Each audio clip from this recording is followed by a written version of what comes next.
Neriah Lewis?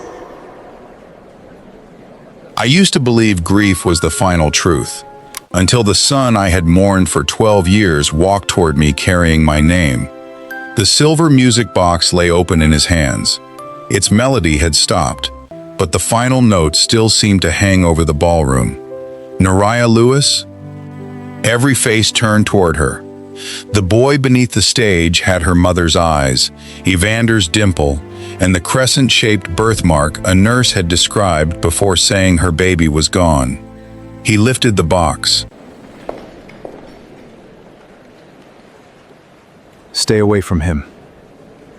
Is he the one? What would you do if the child you buried in your heart returned wearing another family's name? Gideon Vale stepped between them. But Neriah whispered the one name missing from every adoption record. Micah.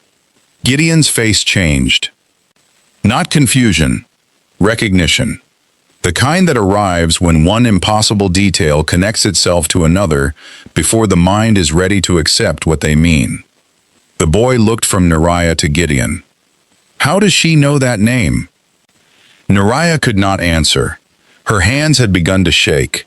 She had chosen Micah before she knew whether the baby was a boy or a girl. She had whispered it against her stomach late at night, when the apartment was quiet and the future still felt kind. No hospital record should have carried it. No adoption file should have contained it. And yet this child was standing in front of her with her music box in his hands. Gideon placed one protective hand near the boy's shoulder. Micah, step back. Neriah flinched, not because Gideon's voice was loud, because hearing the name spoken so casually by another man felt like finding someone else living inside a room she had spent 12 years mourning. Before we go back to the night that room was stolen from her, let me take one moment for the women who keep this channel running. You are often the same women keeping homes, families, workplaces, and everybody else standing. If you are new here, welcome. If you have been listening for a while, thank you for returning. Subscribe to Consequential Stories with Benjamin, and write "I deserve peace" in the comments with your city, state, or island. Because some women spend years carrying questions they were taught not to ask. And sometimes peace begins when the answer finally refuses to stay buried. 12 years earlier, the first lie did not begin inside the hospital. It began at a kitchen table in West Philadelphia, beneath a light that flickered whenever the refrigerator switched on. Neriah Lewis sat with one bare foot resting on the rung of her chair, humming softly while she highlighted passages in a music therapy textbook. She was 24 years old and 6 months pregnant. Her hair was tied in a loose scarf, and a faded university sweatshirt stretched over her stomach. On the stove, a pot of rice had begun sticking to the bottom. Neriah smelled it before the smoke alarm noticed. She pushed herself up from the table. Oh no! Evander entered the apartment just as she lifted the lid. A thin cloud rose toward the ceiling. He dropped his briefcase near the door. Should I call the fire department? You should call yourself late. I sent a message. At 5:48, you said you were leaving the library. I did leave. It is now 8:15. I did not say I came home. Neriah turned toward him with the wooden spoon raised. Evander smiled. He had always known how to smile at the exact moment her irritation was deciding whether to become anger. He crossed the kitchen and kissed her forehead. Long day. You say that like mine lasted 20 minutes. I know. No, you do not. Your son has spent the afternoon trying to move my ribs. Strong boy. Stubborn boy. He gets that from his mother. Neriah gave him the spoon. You are fixing the rice. Evander looked into the pot. This cannot be fixed. Then begin your legal career by presenting an argument. He laughed. For a moment, they looked like what Neriah believed they were. Two young people struggling toward the same future. Evander was in his final year of law school. Neriah had paused part of her degree to work evenings at a residential care center, where she assisted with recreation and music programs. The money was not much, but it covered rent, groceries, and the monthly payments on Evander's tuition balance. Their apartment was small. The bathroom door would not remain closed unless something heavy was placed behind it. The radiator made enough noise to qualify as another tenant. But Neriah loved the place because it was the first home they had chosen together. She believed struggle could be romantic when two people knew what they were struggling toward.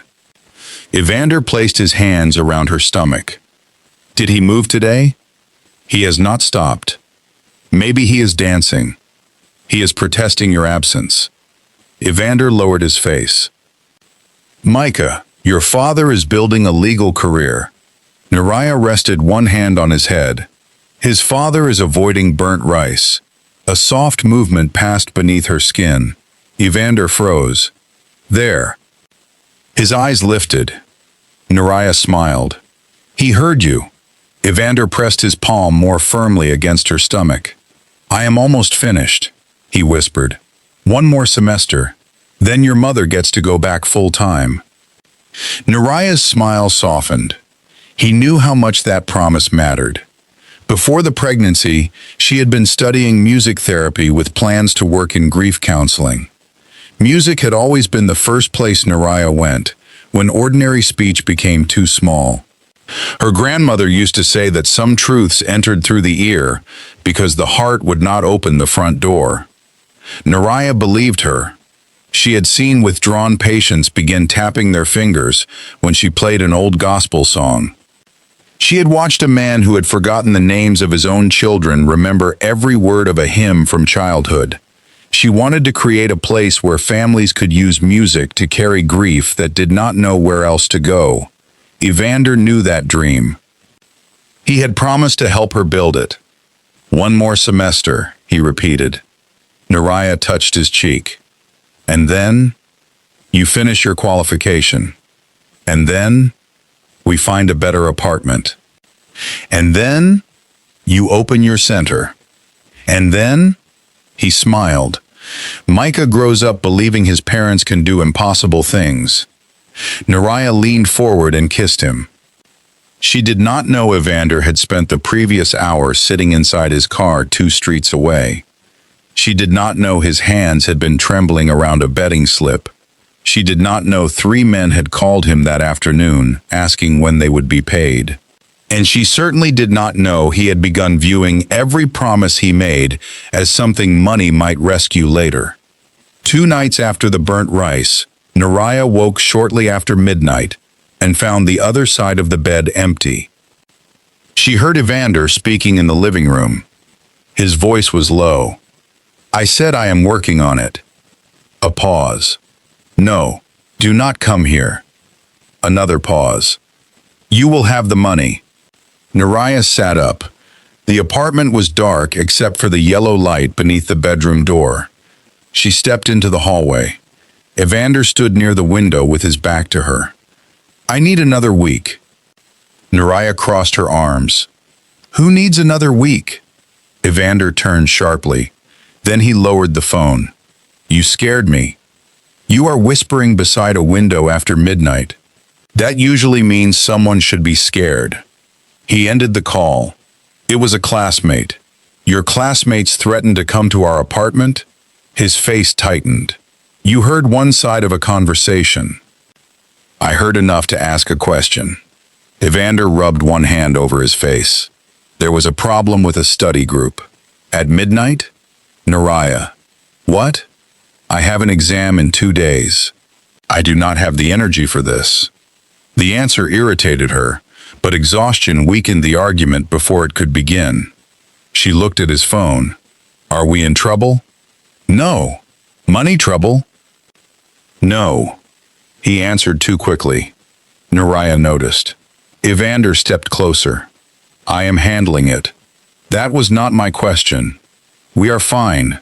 He placed one hand against her stomach. You should be sleeping. She looked at him.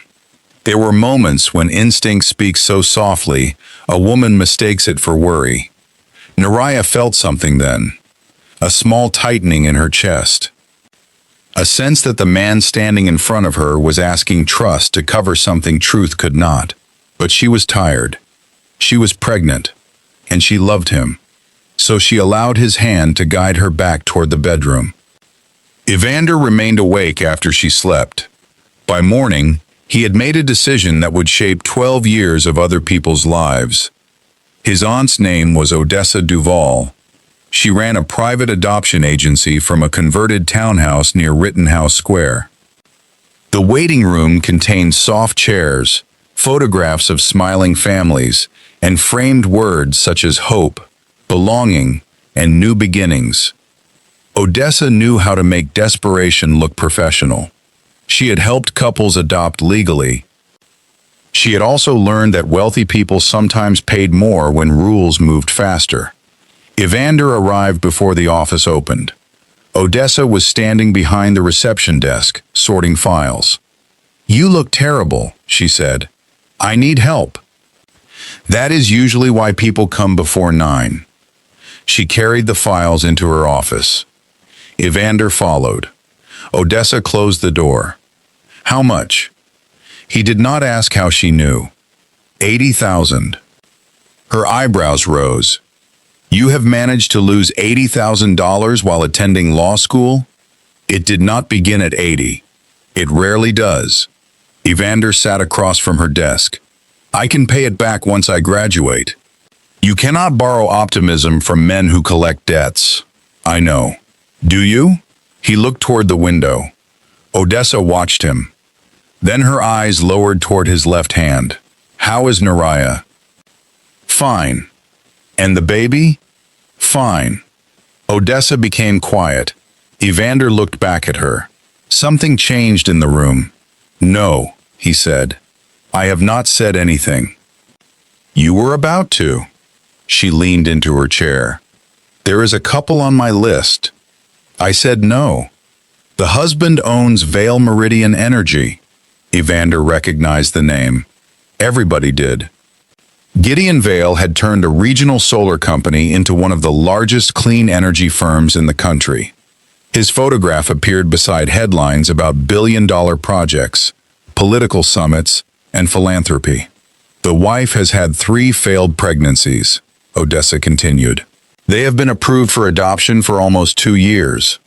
This has nothing to do with me. They want a newborn. Stop. They are prepared to cover every legal expense and make a substantial contribution to the agency." "Then find them someone." "I may have." Evander pushed back from the desk. Odessa's voice stayed calm. "You said you need $80,000. That is my son. You are not ready for a son. You do not know what I am ready for. I know you are gambling with borrowed money." He stood. Odessa opened a folder. "They can give him everything. Do not say that. A private school, security. A home where bills do not arrive with red letters." Neriah would never agree. Odessa looked at him for a long moment. "I did not ask whether Neriah would agree." Evander stared at her. The office seemed to lose sound. He understood what she meant. For one breath, he looked horrified. Then he looked down at the photograph inside the folder. Gideon and Elena Vale stood together outside a glass building. Elena's smile was gentle. Gideon's hand rested near her back. They looked successful, safe, prepared. Evander closed the folder. No, but he did not leave immediately. That was how the decision began. Not with agreement, with delay, with a man remaining in a room after the right answer had already been spoken. At home, Neriah was sitting near the window with headphones over her ears. A small keyboard rested across the table. She played the same melody 3 times, changing the final notes slightly with each attempt. Evander entered quietly. "What is that?" Neriah removed one side of the headphones. "Micah's song." "You wrote him a song?" A lullaby. He is not here yet. He has ears. Evander set down his keys. Neriah began again. The tune was simple. Warm. 5 notes rising gently, followed by 3 that returned home. Evander stood near the door listening. Something in his face shifted. For a moment, shame reached him. Neriah stopped playing. You do not like it. I do. You look strange. I am tired. Come here. He walked toward her. Neriah guided his hand to her stomach. Then she sang. When the night forgets the morning, when the road forgets the rain, follow every quiet promise, and love will know your name. Evander's eyes closed. Neriah smiled. That is only the first part. It is beautiful. I ordered something too. She reached beneath the table and pulled out a small package. Inside was a silver music box. The lid carried a tiny moon engraved above the name Micah. Neriah opened it. A softer version of the lullaby began to play. Evander read the inscription inside. For my son, Micah. Whenever you hear this, remember your mother loved you before she ever saw your face. Neriah watched him. What do you think? Evander closed the lid. His hand remained over it. You should not spend money on things like this. It was not expensive. That is not the point. What is the point? He looked at her. The debt? Odessa's offer. The photograph of Gideon and Neriah Vale. Everything moved behind his eyes. But what came out was different. The point is, we need to save. Neriah took the box from him. I worked an extra shift. You should be resting. And you should be happy. I am happy. You do not look happy. Evander kissed her forehead. I have a lot on my mind. Neriah held the music box against her chest. Then talk to me. He almost did. Years later, that possibility would haunt him more than he admitted. The fact that there had been a moment when the whole future might have changed if he had simply told the truth. Instead, Evander said, I need to study. The following week, he returned to Odessa's office. He told himself he was only asking questions. How adoption worked, what rights birth parents had, whether a mother could change her mind. Odessa answered carefully. Then she told him the Vales were willing to pay enough to settle every debt and establish a private account for his first year after graduation. Evander asked what would happen if Neriah refused. Odessa closed the office door. That depends on whether she is conscious when the papers are signed. Evander stared at her. You have done this before. Odessa did not answer. He should have gone to the police. He should have gone home and confessed everything. He should have accepted the shame of his debts, rather than purchase escape with another person's life. Instead, he asked, what would need to happen? By the time Neriah entered her 8th month, Evander had become attentive in a way that almost felt like the man she first married. He attended appointments. He prepared hospital forms. He packed the overnight bag himself. He placed the silver music box between a receiving blanket and a set of blue clothes Neriah's mother had mailed from Baltimore. Neriah mistook guilt for devotion. She thought fear had finally made him understand what mattered. One rainy Thursday afternoon, pain tightened across her lower back while she was leading a music session at the care center. She tried to continue. Then the room tilted slightly. A colleague named Camille helped her sit. Neriah, I am calling an ambulance. It is too early. You are pale. Evander has the car. Neriah. Another wave of pain passed through her. She gripped the edge of the chair. The hospital moved quickly. Bright lights. Questions. A nurse fastening a monitor around Neriah's stomach. A doctor explaining that her blood pressure had become dangerously high. Evander arrived while they were preparing her for surgery. He wore a dark coat wet from the rain. Neriah reached for him. "What is happening?" He took her hand. "The doctor says they need to deliver him. He is not ready. They know what they are doing. Do not leave me. I will be here." She searched his face. "Promise." "I promise." The doctor leaned over Neriah. "We are going to give you medication now." Neriah held Evander's hand until her fingers loosened. Before the room disappeared, she whispered one word: "Micah." Then everything went dark. The baby was born healthy. Small, but breathing. A nurse briefly held him near Neriah before realizing she remained unconscious. Evander saw the crescent-shaped mark beneath the baby's right ear. He saw Neriah's mouth and the curve of the child's lips. For several minutes, he stood beside the nursery window and watched his son move beneath a white blanket. Then Odessa arrived with papers. Gideon and Elena waited in a private family room on another floor.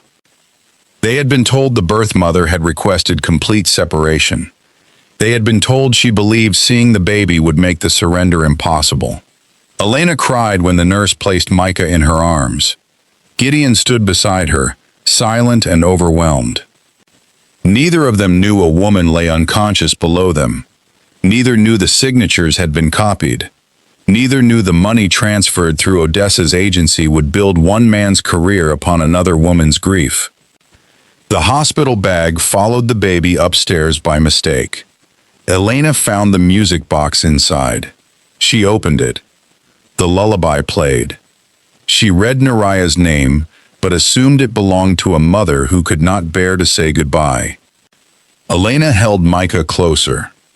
"I will keep it for him," she whispered. Downstairs, Evander watched the Vales leave through a private exit.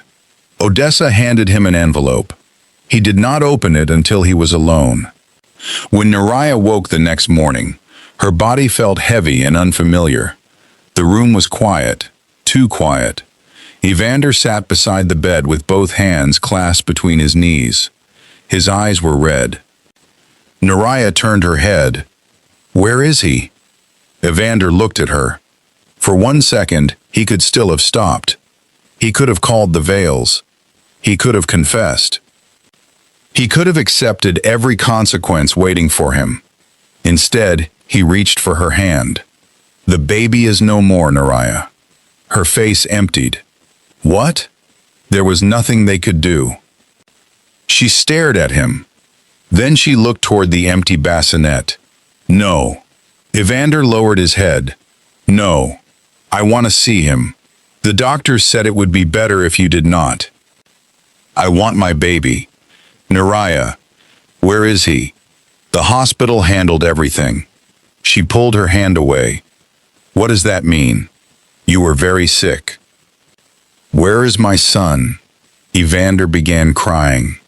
The tears were real. That was the cruelest part. He had sold their child, but somewhere inside him, he was grieving the life he had destroyed too.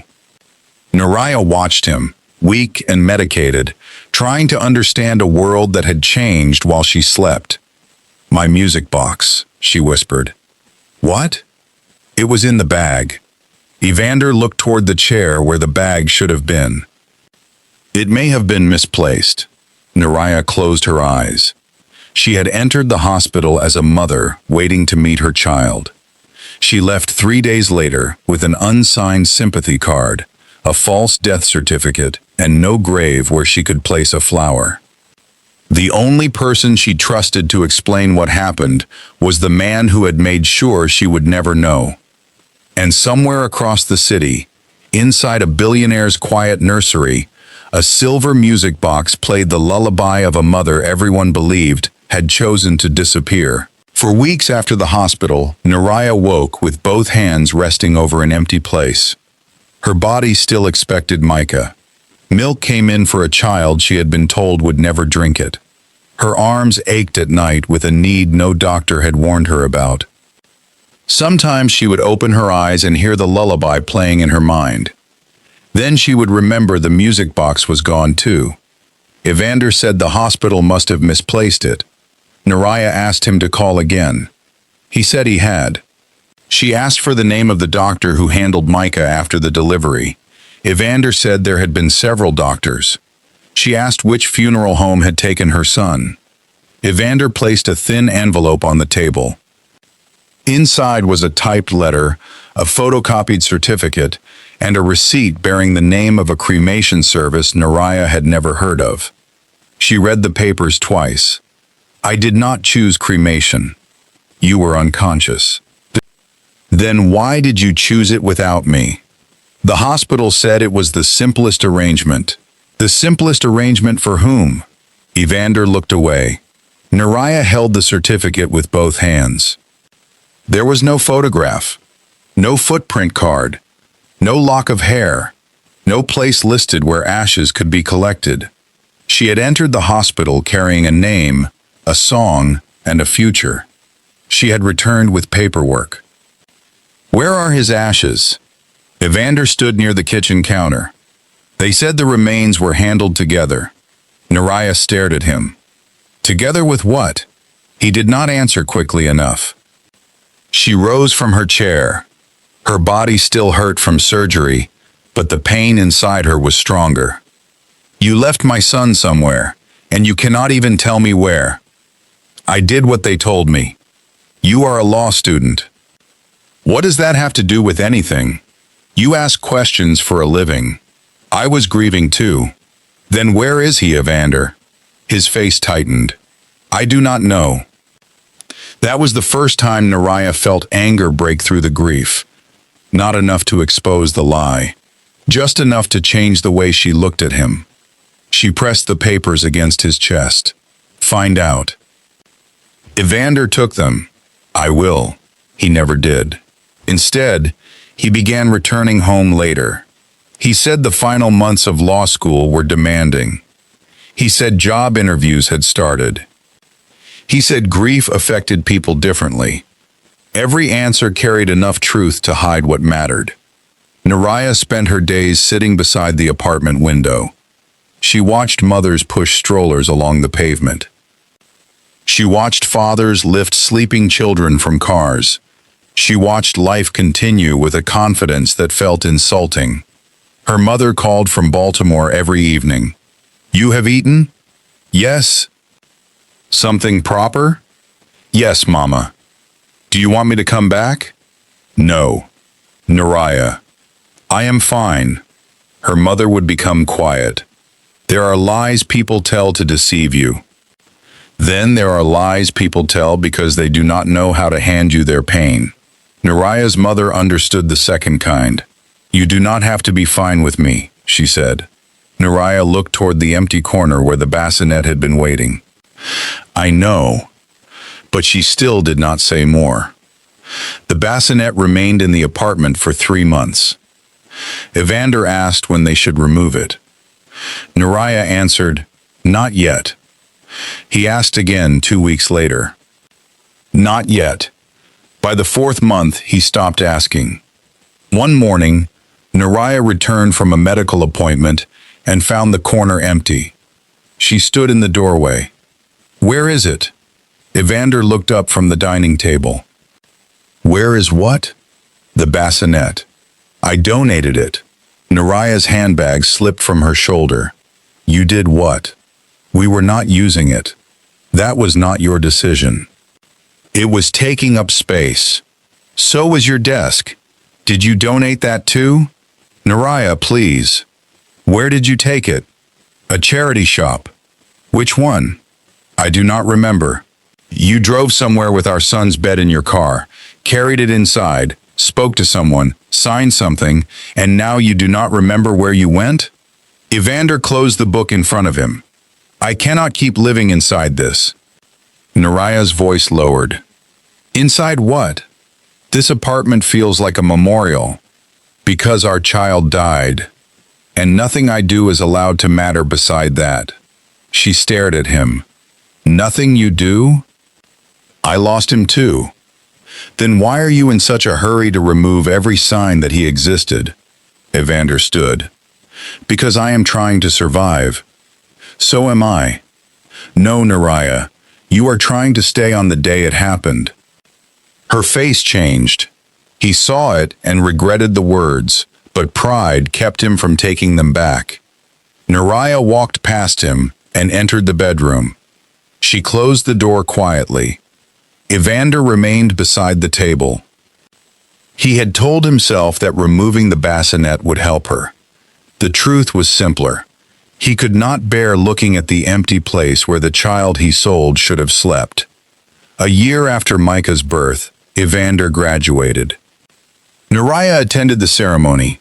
She sat between his mother and Odessa Duval, while Evander crossed the stage in a dark robe. Odessa applauded longer than anyone else. When Evander's name was called, she leaned toward Neriah. "You must be proud." Neriah kept her eyes on the stage. "I am. You carried him through law school. We carried each other." Odessa smiled faintly. "Of course." Neriah noticed something in the way she said it. Not mockery. Knowledge. For a second, Neriah felt the same tightening she had felt when Evander whispered beside the window months before Micah's birth. Then the auditorium filled with applause, and the feeling passed. Evander accepted a position with a family law firm. The salary was modest, but within weeks he replaced his old car. He told Neriah the firm had offered a transport allowance. 3 months later, he moved them into a better apartment. He said he had received a signing bonus. Neriah wanted to believe their difficult years were finally ending. But grief had changed the shape of their marriage. Evander wanted the past closed. Neriah needed it acknowledged. He began avoiding any conversation about Micah. When she mentioned the hospital, he became impatient. When she asked whether they could request complete records, he said reopening the matter would only delay her healing. When she suggested holding a private memorial service, he told her it had been more than a year. One evening, Neriah placed a small white candle on the kitchen table. Evander stopped in the doorway. "What is that?" "Today is his birthday." "I know. You did not say anything. What would you like me to say?" "His name would be a beginning." Evander removed his coat. "Neriah, we have discussed this." "No, I have spoken, and you have waited for me to stop." He looked toward the candle. "I cannot do this every year." "You do not have to." "What does that mean?" "It means I will remember him without you." Evander stared at her. The candle flame moved between them. That night, after Evander went to bed, Neriah took out a sheet of blue writing paper. She wrote at the top, "Dear Micah." She sat for several minutes before continuing. "Today you would have been 1 year old. I do not know whether you would have been walking yet, but I think you would have been trying. Your father says I have to move forward. Maybe he is right. But nobody has told me how a mother moves forward without feeling as though she is walking away from her child. So I will write to you instead. I will tell you what the year looked like. And for this 1 hour I will be your mother without anyone asking me to stop." She folded the letter and placed it inside a blue box. The following year she wrote another, then another. By Micah's 4th birthday, Evander no longer lived with her. The end of the marriage did not arrive through one great explosion. It came through ordinary withdrawals. He stopped asking how she slept. He began taking calls outside. He attended dinners without inviting her. He moved some of his clothes into the office and called it convenience. Then one Sunday afternoon he sat across from her and said, "We are no longer helping each other." Neriah looked at him. "Is that how you want to describe it?" "How would you describe it? You left a long time ago. Today you finally brought the words." Evander lowered his eyes. "I think we both deserve a chance to begin again." "Did Micah deserve that?" His jaw tightened. "Do not do this." "Do what?" "Use him to punish me." Neriah leaned back. "You think his name is punishment because you never learned how to carry it." Evander stood. I will have my attorney send the papers. You are an attorney. I do not want to handle this myself. No, you only handle what benefits from your handwriting. The sentence unsettled him. Neriah did not know why. He left before she could see it. Their divorce was quick. Evander asked for nothing from the apartment. Neriah asked for nothing from him. She kept the blue box, the keyboard, and the false certificate that had never felt like enough. Then she rebuilt her life one practical choice at a time. She returned to school full-time. She took weekend work at a hospice program. She learned how to sit beside grieving people without filling silence merely because it frightened everyone else. She completed her qualification and opened a small program in 2 rented rooms above a community health center. She called it the Lullaby Room. There was no grand opening, no newspaper, no wealthy donor cutting a ribbon. There were 12 folding chairs, an upright piano that needed tuning, and a kettle that took too long to boil. Neriah helped parents write songs for children they had lost. She helped widows choose music for empty anniversaries. She helped families speak names other people avoided because they thought silence was kinder. The program grew slowly. A local church donated recording equipment. A retired teacher volunteered twice a week. A hospital social worker began referring families. Neriah refused offers to turn the program into something polished and expensive. She wanted it available to women who had to count the bus fare home. When Micah would have turned 6, she wrote, "You would be starting school now. I wonder whether you would like music or football. I wonder whether you would talk too much like I did, or think before speaking like your grandmother. Sometimes I see boys your age and try to imagine your face. That is the hardest part. I love someone whose face I was never allowed to learn." She folded the letter. The blue box was half full. And listen, if this part of Neriah's story is already touching somewhere personal, write the single word "relate" in the comments. You do not have to explain your whole life to be understood here. Sometimes one word is enough to let another woman know she is not listening alone. By then, Evander Duval had become a familiar face in Philadelphia's legal circles. He knew how to speak in complete, respectable sentences about broken homes. He built his reputation representing fathers seeking custody and mothers fighting neglect. He spoke at community forums about the duty adults owed children. Nobody listening knew his first major financial opportunity had come from selling his own son. Odessa's agency closed quietly after a state review. No charges were filed. Records were transferred, misplaced, and sealed behind procedural language. Evander stopped returning her calls once he no longer needed her. When he was appointed to the family court bench, Neriah saw the announcement while waiting in a grocery store line. His photograph appeared on the television above the checkout. The reporter described him as a man committed to protecting children and strengthening families. The woman beside Neriah smiled. "We need more judges like that." Neriah looked at Evander's face on the screen. "Yes," she said quietly. "We do." Across the city, Micah Vale was growing up inside a very different life. The Vale home stood behind stone walls and old trees, but Gideon and Elena had never allowed wealth to make the house cold. Micah ate breakfast in the kitchen. He carried his own school bag. Elena insisted he write thank you notes after birthdays.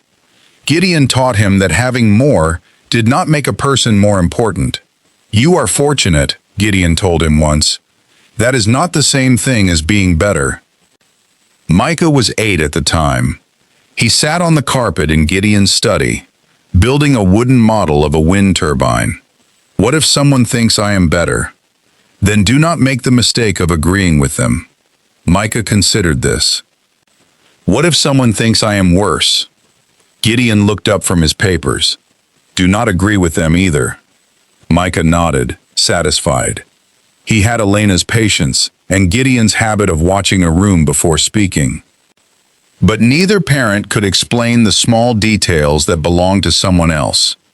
The dimple that appeared in only one cheek, the way he hummed when reading, the crescent-shaped mark beneath his right ear. The music box remained on a shelf in his bedroom. When he was younger, Elena wound it before sleep. As he grew older, he learned to wind it himself. One evening, when Micah was 9, he opened the lid and traced the engraved words with one finger. "Who is Neriah?" Elena was sitting beside him. Her hands became still. "What did you say?" The name inside. She looked at the inscription she had read many times but never discussed. "For my son, Micah. Whenever you hear this, remember your mother loved you before she ever saw your face. Neriah." Elena took a careful breath. "She may have been the woman who gave birth to you." May have been? The agency did not provide us with much information. Why did she give me this? She wanted you to have something that came from her. Micah looked at the music box. Does she know where I am? Elena could not answer honestly, because she did not know. The adoption was closed. What does that mean? It means the adults agreed not to contact one another. Did I agree? Elena looked at him. No. Micah accepted this quietly. He was not upset. He was thinking. Do you know her last name? No. Could we find out? Elena touched his hair. Perhaps one day. Micah closed the box. I do not want you to think I need another mother. Elena's face softened. Knowing where you came from would not make me less your mother. What if she wants me back? The question struck Elena more deeply than he realized.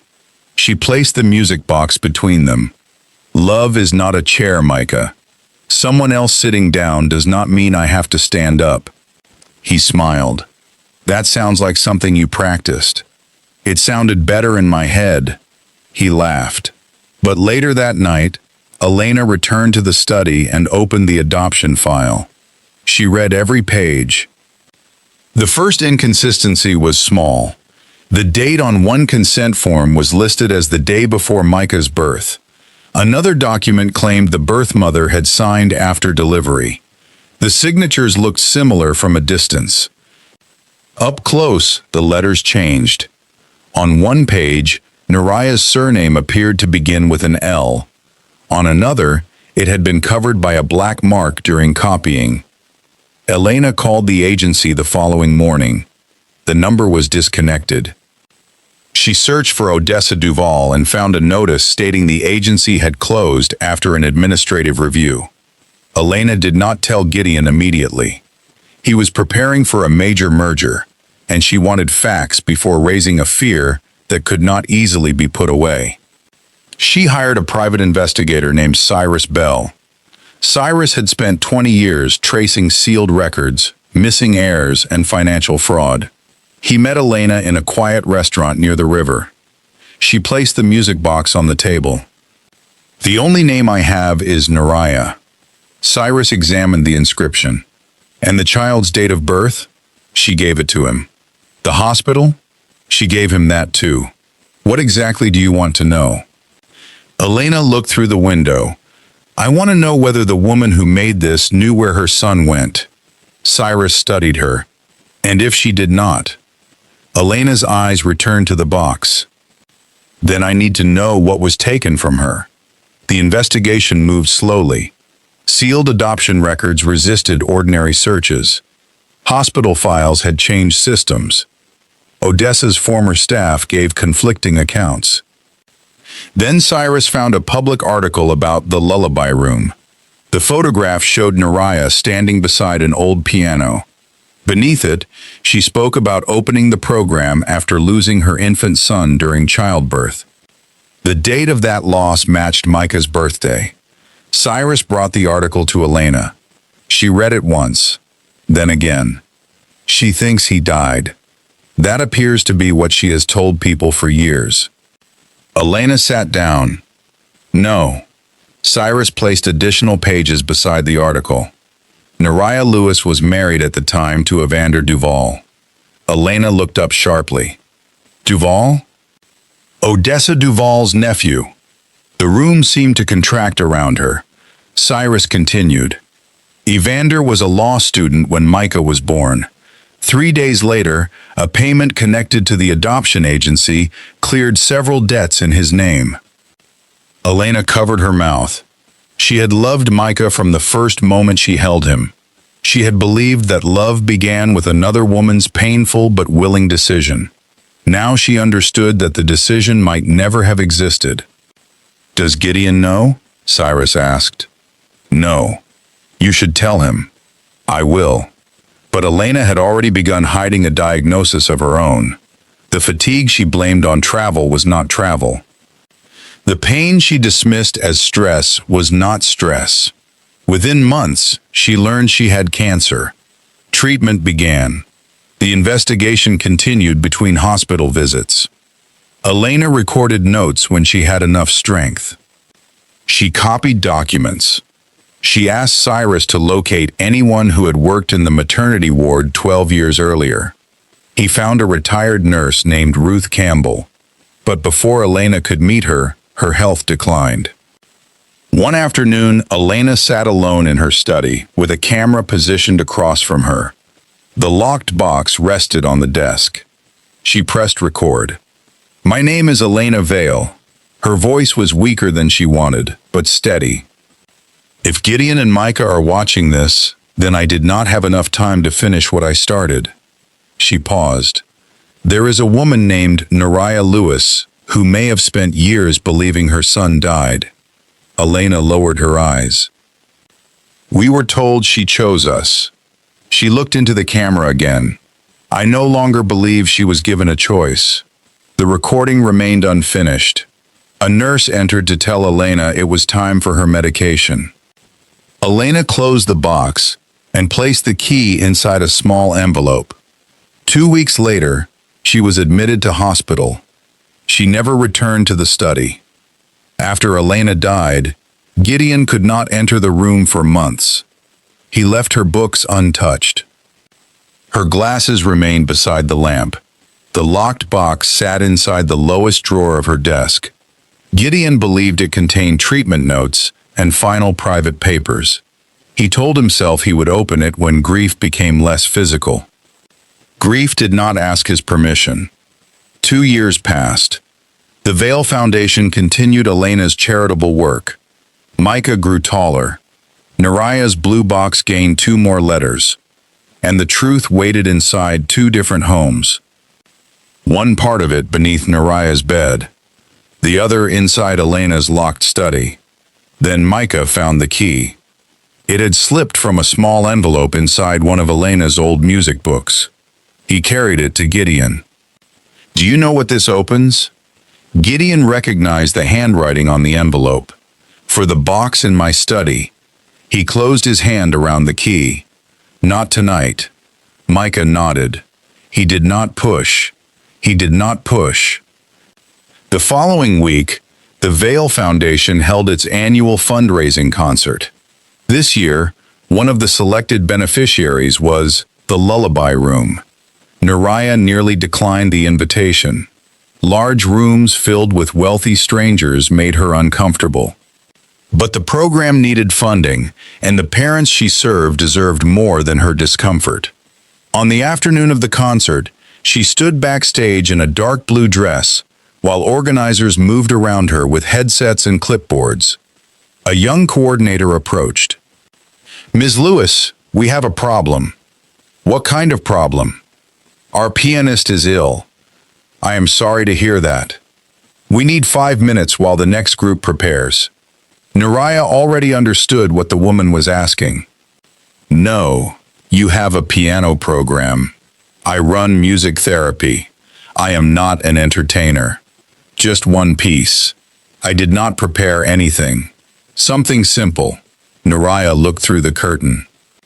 Hundreds of guests sat beneath warm lights. At the front table, Gideon Vale spoke quietly with a board member. Beside him sat a 12-year-old boy with a silver music box partly visible inside his open backpack. Neriah did not see it. Not yet. She looked back at the coordinator. One piece? Please. Neriah walked toward the piano. For 12 years, she had refused to play Micah's lullaby in public.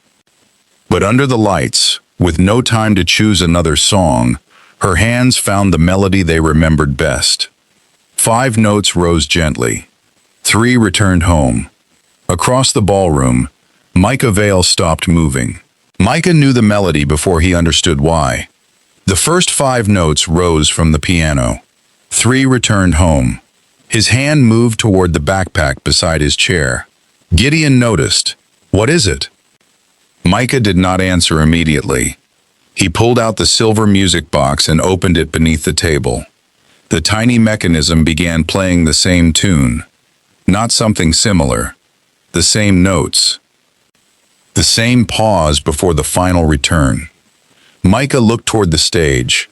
Neriah sat beneath the warm lights with her eyes lowered toward the keys. She played carefully, as though the song belonged somewhere more private than the room surrounding her. Gideon glanced at the music box, then at the woman on stage. How does she know that? Micah closed the lid. I think she wrote it. Gideon's attention sharpened. What makes you say that? Micah turned the box so Gideon could see the inscription. You said the name inside might belong to the person who gave birth to me. Gideon read the final word. Neriah. A quiet unease settled across his shoulders. He had seen the foundation program, the lullaby room, Neriah Lewis. He had not connected the name to the engraving because he had spent years avoiding everything that made the adoption feel less settled than it appeared. The music ended. Applause filled the ballroom. Neriah removed her hands from the keys. She stood, offered a small nod, and prepared to leave the stage. Micah rose. Micah, I only want to ask her. Wait. But Micah had already stepped away from the table. He walked calmly toward the stage, carrying the music box in both hands. Guests moved aside, assuming the billionaire's son had been invited into the program. Neriah was speaking quietly to the event coordinator when she heard her name. Neriah Lewis? The microphone beside the piano caught the words. The room softened into silence. Neriah turned. The first thing she saw was the music box. Not the boy. Not Gideon Vale rising from his table. Not the hundreds of faces watching. The silver lid. The tiny moon. The name she had chosen. For one breath, the ballroom disappeared. She was back in her apartment, 6 months pregnant, holding the box against her chest, while Evander complained that she had spent money they could not spare. Then she saw the child holding it. Warm brown skin, a single dimple, dark, watchful eyes that reminded her of her mother when she was thinking hard. Beneath his right ear sat a pale crescent-shaped mark. Neriah gripped the edge of the piano. The nurse had mentioned it before the surgery. A little moon beneath his ear. That was what she had said. Only once. Neriah had carried the sentence for 12 years. The boy opened the music box. Why is your name inside something my mother left me? Neriah's mouth parted. No sound came. Gideon reached them.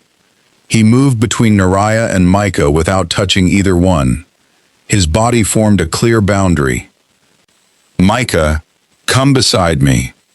Micah stepped to his father's side. His expression remained steady, but his eyes did not leave Neriah. Gideon looked at her.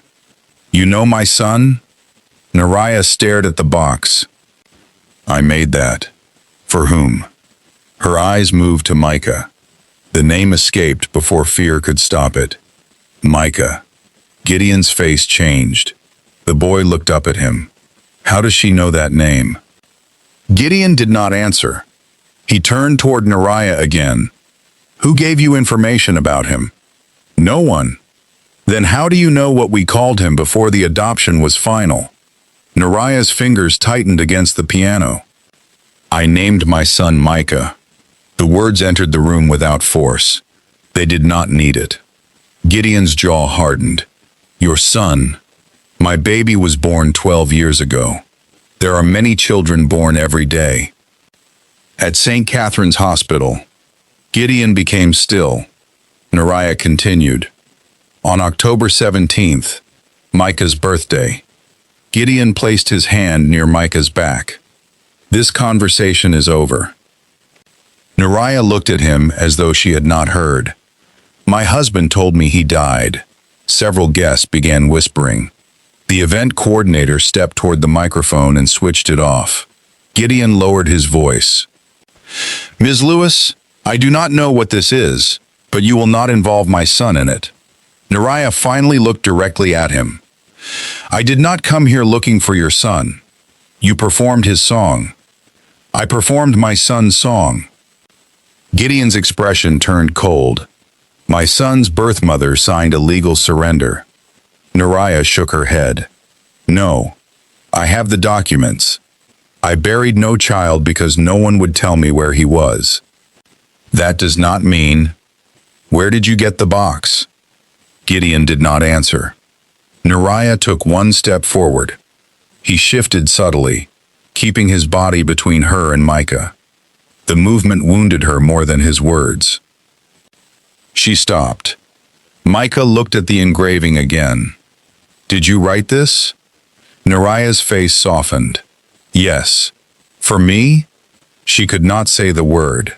Not yet. So she answered carefully. I wrote it for the baby I carried. Micah absorbed that. Gideon turned toward the event director.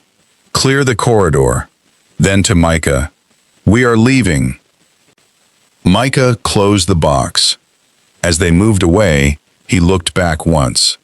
Neriah remained beside the piano, one hand pressed against her chest. The ballroom began moving again around her. People spoke. Chairs shifted. Someone guided her backstage. But Neriah heard only the music box beginning again as Micah carried it down the corridor. 5 notes rising. 3 returning home.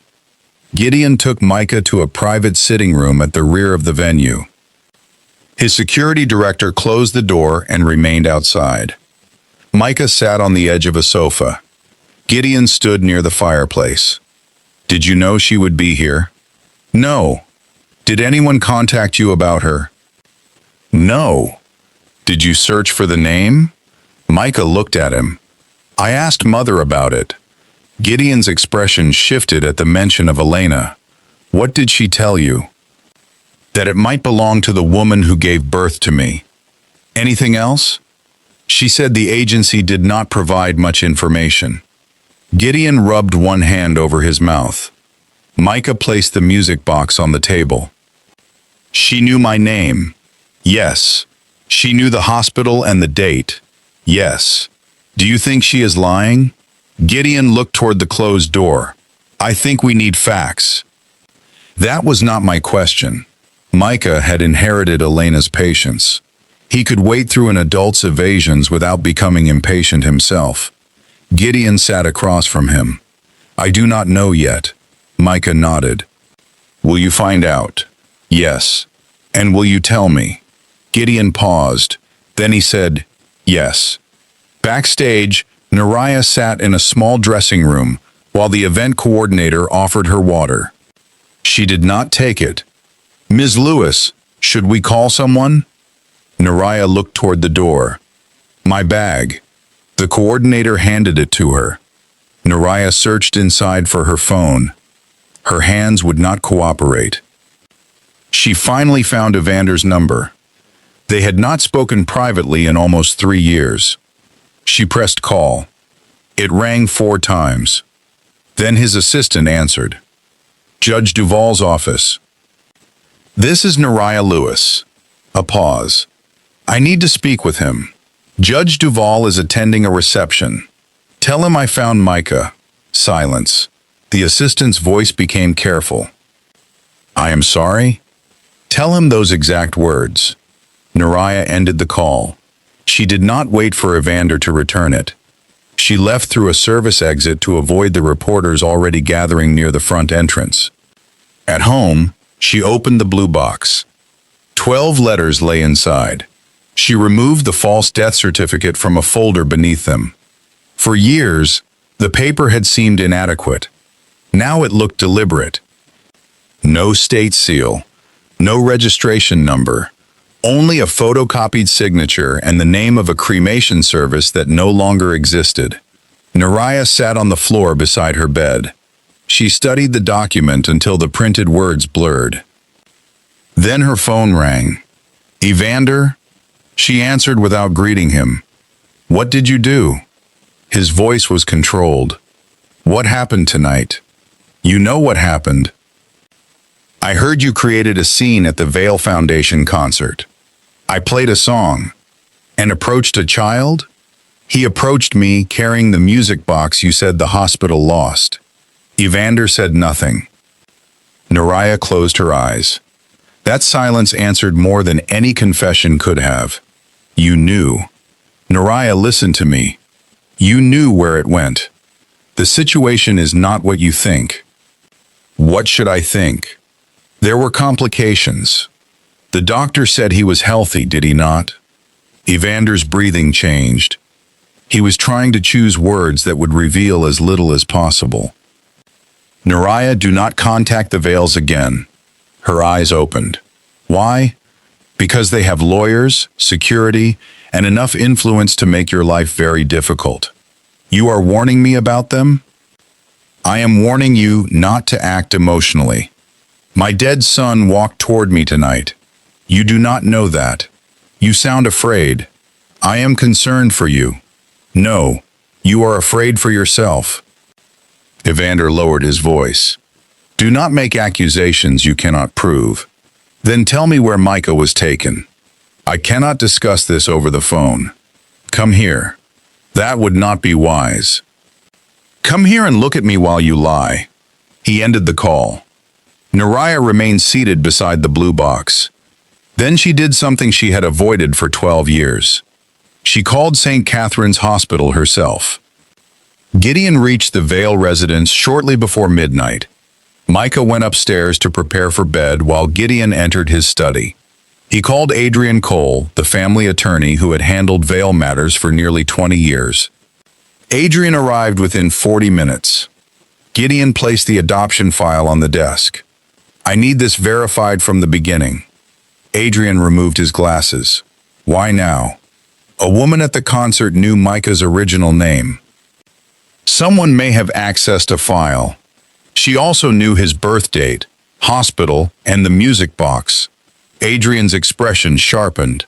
"What music box?" Gideon explained. Adrian began reviewing the papers. "This agency closed years ago." "I know." "The adoption passed a court review, then confirmed the review was legitimate." Adrian looked toward the door. "Does Micah know what is happening?" "He knows there are questions." "Gideon, before we proceed, you should understand what may be at stake." "I understand. I do not think you do. If the surrender was invalid, the adoption may be challenged." Gideon's face hardened. "He is my son. I am not disputing that. The law might." Adrian closed the file. "Then we need to know whether this woman is telling the truth before she reaches the press." "She did not approach the press." "Not yet." Gideon looked at him. "You think she arranged the encounter?" "I think people have done worse for access to less money." She looked as if the floor disappeared beneath her. "People can perform. So can lawyers." Adrian accepted the correction. Gideon walked toward the window. "Investigate her. Quietly, completely." Adrian gathered the file. "And if she is telling the truth?" Gideon looked toward the second floor, where Micah's bedroom light was visible through the courtyard. "Then I need to know what that truth intends to take from us." The investigation took 4 days. Adrian expected financial trouble. He found none beyond ordinary bills. He expected secret contact with journalists. There was none. He expected Neriah to have followed the Vale family. She had never searched their private records, approached their staff, or attended an event connected to Micah before the foundation selected her program. What he found instead was a woman who had spent 12 years building something from a loss she believed was real. Adrian met Gideon in the Vale conference room. He placed a thin report on the table. This does not look like a scheme. Gideon opened it. Neriah's education. The lullaby room. Public interviews in which she referred to losing her infant son. Hospital support groups attended shortly after Micah's birth. A divorce filed 18 months later. Annual donations made in Micah's name to a neonatal ward. She has been telling the same story for 12 years, Adrian said. That does not make it true. No, but it makes it expensive to fabricate. Gideon studied a photograph of Neriah at the old piano in the lullaby room. She has never asked for money. She rejected 2 offers to franchise the program. Why? She said families carrying grief should not have to purchase dignity. Gideon closed the report. Arrange a meeting. Neriah refused to enter the Vale corporate headquarters. She agreed to meet at Adrian's private law office instead. Gideon arrived with the adoption file. Neriah arrived carrying the false death certificate and the blue box. They sat across from each other in a quiet conference room. No Micah, no audience, no music. Gideon spoke first. You said your former husband told you the baby died. He did. You did not see the child afterward? No. You did not sign adoption papers? No. You never met my wife? No. You never received money? Neriah's eyes hardened. Ask that question again in a different tone. Gideon held her gaze. I need certainty. And you think humiliation creates it? He leaned back. I apologize. Neriah placed the certificate on the table. This is what Evander gave me. Adrian examined it. The lawyer's face changed almost immediately. What? This is not a certified death record. Neriah went still. It says certificate. It is formatted to look like one. It has no registry number. Gideon opened the adoption file. Adrian placed the supposed death certificate beside the surrender document. The dates matched. The hospital matched. The infant's recorded weight matched. One document said Micah died. The other said Neriah surrendered him voluntarily. Neriah looked at the signature on the adoption form. That is not mine. Adrian pointed to the final page. There are 3 signatures. They are all wrong. Gideon watched her. You are certain? Neriah opened the blue box. She removed the first birthday letter and placed it beside the document. This is my handwriting. The difference was clear. Her capital N curved inward. The signature on the surrender form used a sharp printed stroke. Gideon looked from one page to the other. Neriah spoke quietly. Did your wife know? Elena believed the adoption was legal. Did she ever ask why a mother would send a music box and refuse to give her child a name? Gideon's jaw tightened. You will not speak about Elena as though she participated in this. I asked a question. She loved Micah. So did I. The room became quiet. Gideon looked at the blue box. What is in there? 12 letters. To whom? Neriah stared at him. You know to whom. Adrian intervened. There is one reliable way to establish whether there is a biological connection. Neriah turned toward him. A DNA test. Yes, Gideon answered before she could. Arrange it. Neriah looked at him. You sound as if you are authorizing something. I am trying to resolve this. This was my body, my child, my marriage. You do not resolve it by issuing instructions. Gideon's expression tightened. What would you have me do? Stop speaking as if I entered your life carrying a threat. You may have a legal claim to my son, and you may have raised mine. Neither moved. Adrian closed the files. The test first, everything else afterward. The sample collection was handled privately. Neriah provided hers at a clinic. Micah's sample was taken at home by a medical professional Gideon trusted. The results were promised within 72 hours. Those 3 days altered nothing on paper and everything inside the adults waiting. Neriah returned to work. She sat with families. She played familiar songs. She answered questions. But every time the front door opened, part of her expected Micah to enter carrying the music box. Gideon continued attending meetings. He reviewed contracts. He approved budgets. Yet whenever Micah spoke from another room, Gideon heard the possibility of absence inside the sound. On the third afternoon, Adrian called them both back to his office. The report lay inside a sealed envelope. Neriah sat with her hands clasped. Gideon remained standing. Adrian opened the envelope. He read silently, then looked up. The probability of maternity is greater than 99.9%. Neriah did not move. The words were too large for movement. Gideon placed one hand against the back of a chair. Adrian continued speaking about accuracy and legal procedure, but Neriah heard only one sentence. She was his mother. Not had been, was. She covered her mouth. A sound escaped her, small and broken. Gideon looked away. He had prepared himself for fraud, for misunderstanding, for a distant biological connection that would not disturb the life he understood. He had not prepared himself to face a woman who had spent 12 years mourning the child sleeping beneath his roof. Neriah lowered her hand. I want to see him. Gideon's attention snapped back. Not today.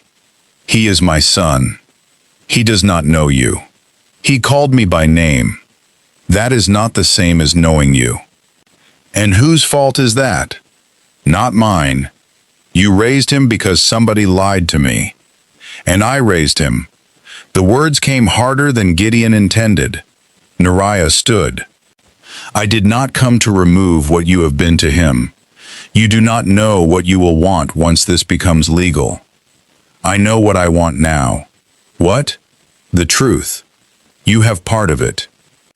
I want all of it. I want to know who signed those papers. I want to know who received money. I want to know why my husband handed my living child to strangers while I was unconscious. Gideon stared at her. And after that? Neriah's voice softened. I want the right to stand in front of my son and tell him I did not leave. The sentence reached the part of Gideon that fear had been speaking over. He sat down slowly. For the first time, he allowed himself to see the situation from Neriah's side. Not as an intrusion, not as a legal danger, as a theft. Adrian recommended a family mediator. The first meeting included Neriah, Gideon, Micah, Adrian, and a counselor named Dr. Simone Hale. It took place in a comfortable room with wide windows and no large desk separating anyone. Micah sat in an armchair. Neriah sat across from him. Gideon remained beside the window. Dr. Hale opened gently. Micah, you understand why we are here? He nodded. The test says Miss Lewis gave birth to me. Neriah's face tightened at the word Ms. Lewis, but she did not correct him. Dr. Hale continued. You may ask any question you choose. You may also decide not to ask anything today. Micah looked at Neriah. Why did you not find me? Gideon shifted slightly. Neriah answered before anyone could soften the truth. Because I was told you died. Micah looked at the blue box on her lap. By whom? My husband. The man listed as your biological father. Did you believe him? Neriah took a breath. I believed the person I was married to. I did not understand that trusting him would become the reason I lost 12 years. Micah considered this. You said you looked for me. I looked for a grave. The room became still. Neriah opened the blue box. I wrote to you every birthday. She removed the first letter. I did not know where else to put the things I wanted to tell you. Micah accepted the page. He read the first line silently. You were here for less than a day, but I have been your mother every day since. His eyes remained on the paper. Then he looked toward Gideon. Gideon had read the words from where he stood. Something in his posture changed. Micah folded the letter carefully. I do not want anyone arguing about who gets me. Gideon stepped forward. No one is asking you to choose. You both talk like somebody will lose. Neither adult answered. Micah looked from one to the other. I am not something one of you has to win. Dr. Hale allowed the sentence to remain in the room. Neriah was the first to respond. You are right. Gideon looked at her. Neriah continued. I am not asking you to leave your father. Micah's eyes stayed on her. What are you asking? For time. How much? As much as you feel comfortable giving. And what should I call you? Neriah's breath caught. She did not demand the word she had waited 12 years to hear. You may call me Neriah. Micah nodded. Then I would like to read another letter, Neriah. She handed him the second one. Gideon looked away toward the window. Not because he rejected the moment, because he finally understood that Neriah had not returned to take something from them. Something had been taken from her. And right before we continue, stay close to this story, because the man who traded Neriah's child for his own future has just learned that the DNA results are real. He knows the truth is moving toward him. And what he does next will change the way the whole city sees the woman he betrayed. Evander learned about the DNA result before Neriah had even returned home from the mediation room. The call came through a former colleague who now worked near the family court clerk's office. No petition has been filed yet, the man said, but Vale's attorney requested guidance on an adoption review involving Judge Duval's former wife. Evander stood behind his desk with the door locked. How much is known? Only that a private DNA test confirmed maternity. Who else has seen it? I cannot tell. You just did. The man became quiet. Evander lowered his voice. I need copies of anything filed under Neriah Lewis or Micah Vale. That could cost me my job. And forgetting who helped you get that job could cost you more. Evander ended the call. For several minutes he did not move. His judicial robe hung behind the door. On the wall opposite his desk was a framed photograph of him taking the oath of office. The words beneath it spoke of fairness, integrity, and service. He looked away from them. 12 years earlier, Evander had convinced himself that what he did could remain buried because everyone involved had received something. Odessa received her agency fee.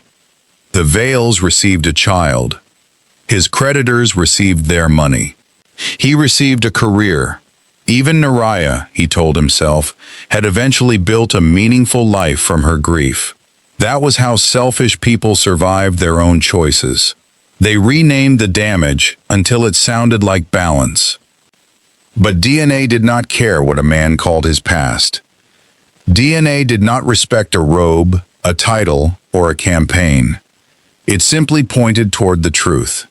Evander called his campaign director. I want the family values speech moved forward. To tomorrow? To this afternoon. We have not confirmed the venue. Use the courthouse steps. That might look political. I am running for Attorney General. Everything looks political. He ended the call and opened a drawer. Inside was an old bank statement. He had kept it because destroying it felt more suspicious than hiding it. The statement showed a deposit made 3 days after Micah's birth. $85,000. Evander stared at the number. Then he fed the page through the small shredder beside his desk.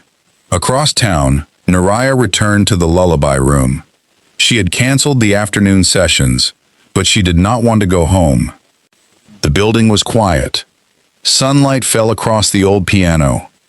Neriah placed the blue box on top of it and sat on the bench. She had spent 12 years imagining what it might feel like to hear Micah call her mother. Now she understood that hope could hurt almost as much as grief. He was alive. He was thoughtful. He was loved.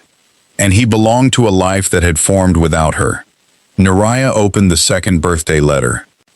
She remembered writing it when she still believed Evander might return and sit beside the candle. The page began with a question. Would you have liked your name? She ran one finger beneath the sentence. The front door opened. Gideon entered alone. Neriah closed the letter. How did you find me? The address is on the foundation records. You could have called. I did. She checked her phone. 3 missed calls. I turned the sound off. Gideon looked around the room. 12 folding chairs. A shelf of donated instruments. A wall covered with handwritten messages from families who had used the program. One card read, "Thank you for letting us say her name without apologizing." Gideon stopped in front of it. I understand why you refused the franchise offers. You investigated me. I needed to know who had entered my son's life. Neriah stood. You still say that, as though I came through a window. I am trying to say it differently. Try harder. Gideon accepted the correction. He turned toward her. Micah wants another meeting. Neriah's face softened despite herself. When? Saturday. I will be here. He asked whether he could see the program. He may. Gideon nodded. There was something else. Neriah waited. Finally, he said, Adrian believes your former husband may learn about the test soon. He already knows. Gideon's expression sharpened. How? I called him the night of the concert. What did he say? He told me not to contact you. That is not an answer. It was to me. Gideon looked toward the blue box. You believe he arranged the adoption. I believe he knew Micah was alive. That is a serious accusation. So, is telling a woman her child is dead. Gideon moved closer to the piano, but kept a respectful distance. I have contacts who can review the agency's financial records. I do not need you to rescue me. I did not say rescue. You arrived with lawyers, investigators, and a private laboratory. That is how I solve problems. Neriah's eyes held his. I am not a problem. No. He said it without hesitation. You are not. The answer changed the air between them. Gideon continued. But someone created one around both of us.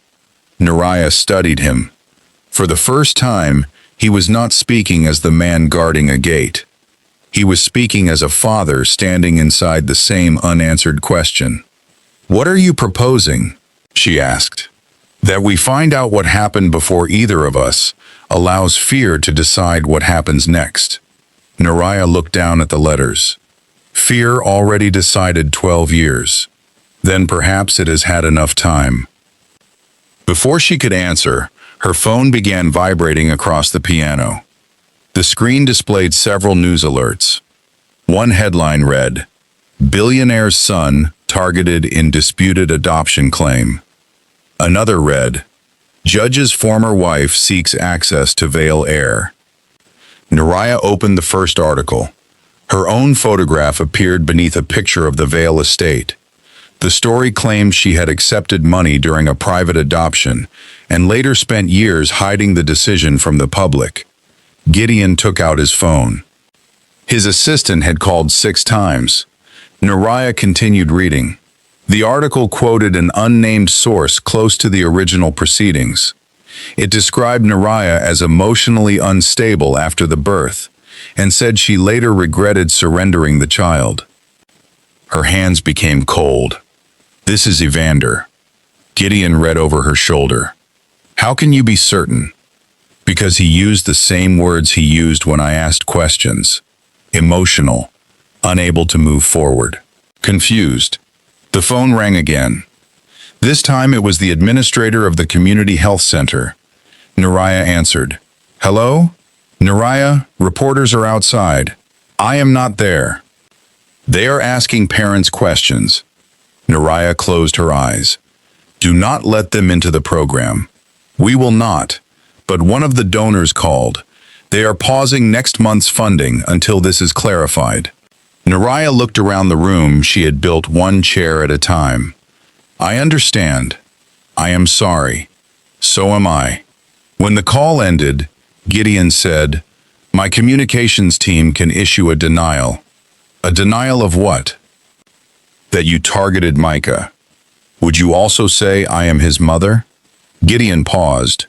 Neriah nodded. "That is what I thought. This is not only about what I believe.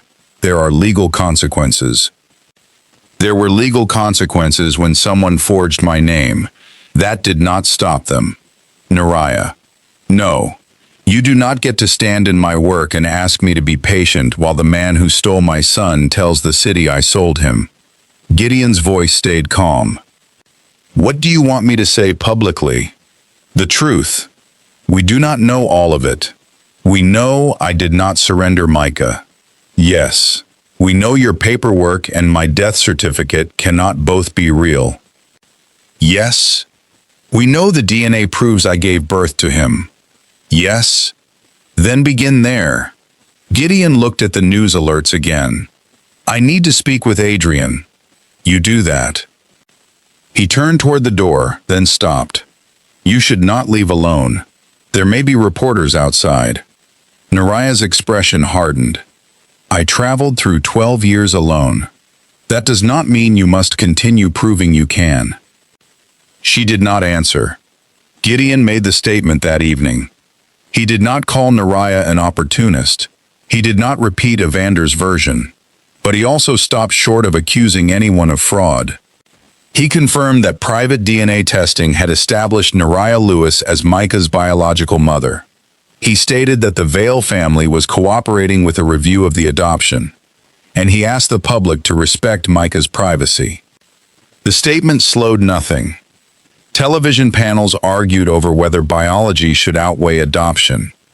Commentators who had never met Neriah debated her motives. Some asked why a mother would wait 12 years to search. Others suggested that Gideon's wealth explained her sudden interest. Evander appeared on the courthouse steps wearing a dark suit and a solemn expression. "My former wife and I experienced a painful loss many years ago," he said.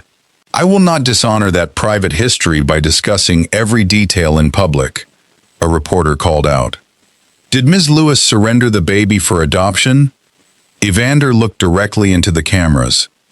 "I respected every decision that was made at the time." It was not an answer, but it sounded like one. That evening, he called Gideon. The conversation lasted 7 minutes. Evander began with sympathy. "I understand this must be difficult for your family." Gideon stood inside his study. "You understand more than you have admitted. I understand that Neriah's grief has always complicated her memory. The DNA is not a memory. No, but the circumstances surrounding the adoption are." Gideon's voice cooled. "You knew she believed the child was dead." Evander paused. "I knew she struggled after the delivery. That was not what I said. These matters are legally delicate. You are speaking to me as a judge. I am speaking as someone who knows how quickly a family can be destabilized." Gideon looked toward the photograph of Elena on his desk. "What do you want?" "To protect Micah." "From whom?" "From a public custody battle, from questions about whether his entire life is legitimate." "And how do you propose to do that?" Evander's answer arrived too smoothly. "You confirm the adoption was entered in good faith. I confirm Neriah participated willingly. We settle any financial claim quietly and preserve the family Micah knows." Gideon became completely still. "You are asking me to say she abandoned him. I am asking you to protect your son." My son does not require a lie to be protected. He may require one to remain yours. There it was. Not advice. A threat dressed as concern. Evander continued. If the surrender is ruled invalid, the court may review everything. Custody, inheritance, even your late wife's role. Gideon's hand tightened around the phone. Do not use Elena's name. I am trying to prevent unnecessary damage. No, you are offering me your version of safety because the truth frightens you. Evander's voice hardened. Think carefully before you make an enemy of the person who understands the family court system better than anyone involved. Gideon answered quietly. You misunderstood the conversation, Judge Duval. How? You called to see whether I could be purchased with custody. He ended the call. The following morning, Adrian met Gideon in the Vale conference room with 3 senior attorneys. Their advice was unanimous. Do not accuse Evander publicly without evidence. Do not expand Neriah's contact until the court clarifies her legal position.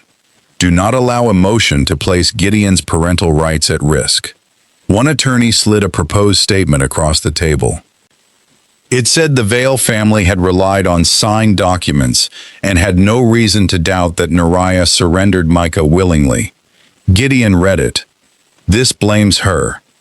It protects you. It repeats Duval's claim.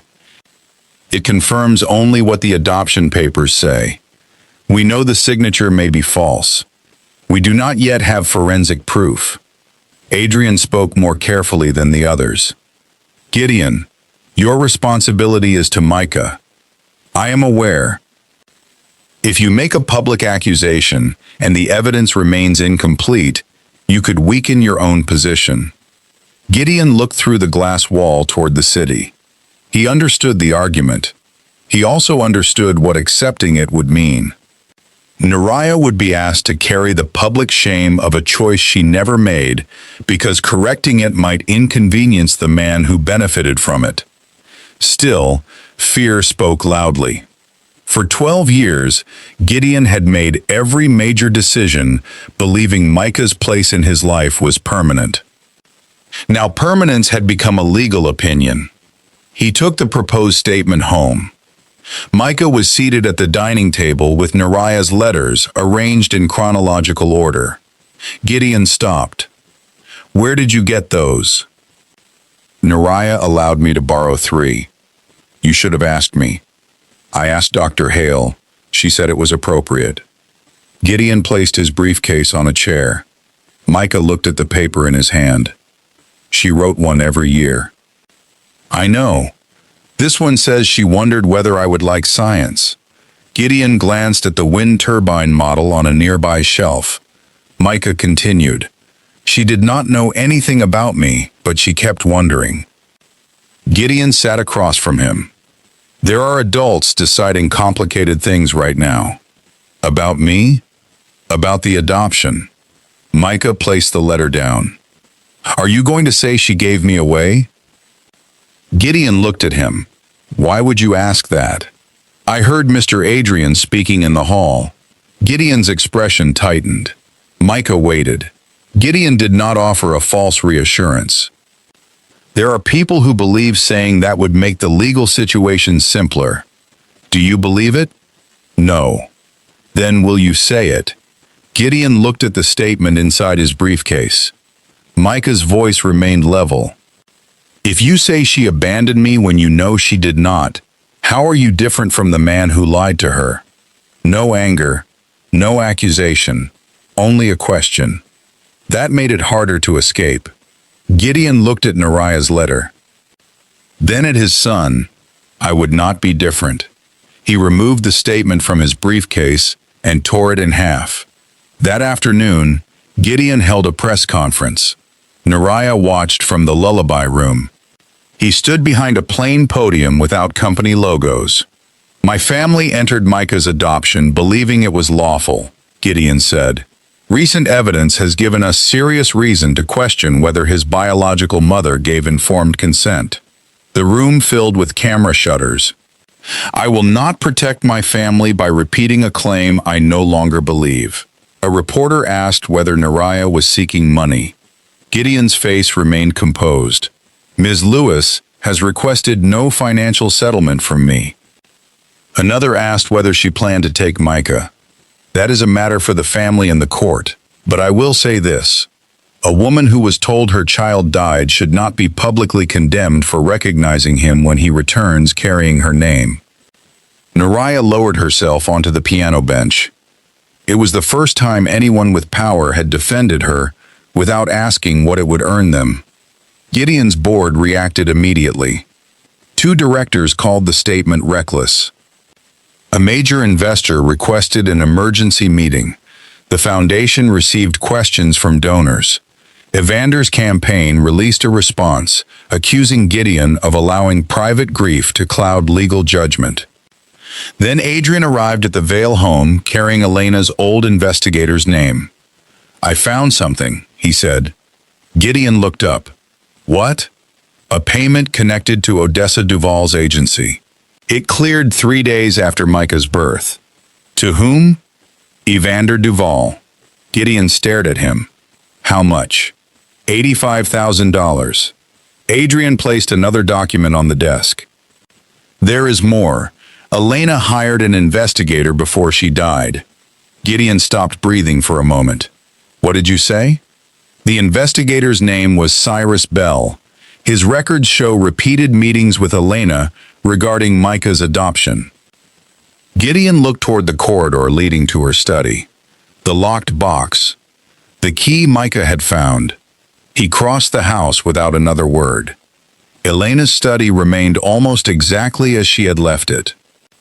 The glasses beside the lamp, the dried ink pen, a scarf folded over the back of her chair. Gideon opened the lowest drawer. The box rested inside. Micah brought him the key. Gideon unlocked it. The first folder contained copies of the adoption papers with Elena's notes written in the margins. Different dates, different signatures. No independent counsel for the birth mother. The next file contained Cyrus Bell's report on Neriah. It included the article about the lullaby room and the sentence Elena had underlined twice. Neriah Lewis founded the program after the death of her infant son 12 years ago. Beneath the files was a small recording device. Gideon pressed play. Elena appeared on the screen in the same study. She wore a cream scarf around her head and sat upright despite the weakness in her face. "My name is Elena Vale." Gideon sat down. Micah remained beside him. If Gideon and Micah are watching this, then I did not have enough time to finish what I started. Elena looked down for a moment. "There is a woman named Neriah Lewis who may have spent years believing her son died." Gideon closed his eyes. "We were told she chose us. I no longer believe she was given a choice." Elena explained the mismatched dates. The payment. The closed agency. Then she spoke directly to a woman she had never met. "Neriah, I am sorry." In the lullaby room, Neriah received a video call from Gideon. He did not speak at first. He simply turned the screen toward Elena's recording. Neriah watched the late woman gather enough breath to continue. "I loved Micah from the moment I held him, but love does not become clean merely because the person receiving it had good intentions." Neriah placed one hand over her mouth. "If Neriah is found, do not make Micah choose between the mother who lost him and the parents who raised him." Elena looked into the camera. "Love should make his world larger, not tear it in half." The recording ended. For several seconds, neither Neriah nor Gideon spoke. Neriah finally said, "She knew." She discovered enough to question everything. Why did she not tell me? She was trying to finish the investigation. Then she became ill. Neriah looked away. A strange grief moved through her. Not anger at Elena, not forgiveness either. Something more complicated. The pain of knowing another mother had carried the truth for a little while and had wanted to return it. Gideon lifted a second file. She found the payment to Evander. Neriah looked back at the screen. How much? $85,000. The figure reached her slowly. Evander's new car, the better apartment, the signing bonus that had never existed, the career built after Micah disappeared. Neriah sat down. He paid for his future with my child. Gideon's voice softened. Yes. The major twist had finally arrived. The man who told Neriah her baby was dead had not made a desperate medical decision. He had made a transaction. And the woman Neriah might have expected to see as a rival had been the one preserving the proof. Be honest in the comments. Did you suspect Elena had uncovered the truth before she died, or did that revelation catch you completely off guard? Leave a like so this story reaches more women who understand that doing the right thing sometimes means protecting another woman's place, even when the truth may change your own. Cyrus Bell's report contained one final name: Ruth Campbell. The retired maternity nurse who had been present on the day Micah was born. Gideon and Neriah visited her together. Ruth lived in a small row house outside the city. She opened the door wearing reading glasses on a chain and studied Neriah's face. "I remember you," she said. Neriah's knees almost weakened. Ruth invited them inside. They sat in a room lined with family photographs. "I told Mrs. Vale's investigator what I remembered," Ruth said. "But he said he needed hospital records to support it." "Was my baby alive?" Neriah asked. Ruth did not soften the answer. "Yes. Healthy? Small but stable." Neriah clasped her hands tightly. "Did I see him?" "Only briefly while you were unconscious. The nurse brought him close before taking him to the nursery." Neriah looked toward Gideon. He remained silent. Ruth continued. "When you woke, you asked for him repeatedly. I remember because your husband kept answering before the medical staff could. Did you see Evander take him?" "I saw him enter the private discharge area with the agency representative. I assumed the adoption had been arranged before delivery. I never arranged anything. I understand that now." Ruth removed a folder from a cabinet. "I kept personal notes from my final year because the hospital was changing systems. I wrote that the infant was discharged alive." She handed Neriah a photocopy. The line was brief. "Male infant transferred through private placement. Stable at discharge." Neriah stared at it. A living record. Not a false death certificate. Not a husband's explanation. Proof that Micah had left the hospital breathing. Gideon looked at Ruth. "Would you testify?" "Yes." The answer came without hesitation. Outside, Neriah stood beside Gideon's car with the document held against her chest. "He was alive when he left." Gideon nodded. "All these years, I thought I failed to ask the right question. You asked." "I trusted the wrong answer." "That is not the same thing as failing him." Neriah looked at Gideon. "You sound certain." "I am learning the difference." For a moment, they stood without speaking. Then Neriah said, "Thank you for refusing Evander's offer." Gideon's face remained serious. "I nearly accepted my attorney's version of it. But you did not. Micah asked me a question I could not answer without becoming ashamed of myself." Neriah almost smiled. "He does that. You have known him for a week. I knew him before he had a face." The sentence carried no challenge this time. Gideon understood it. His phone rang. Adrian.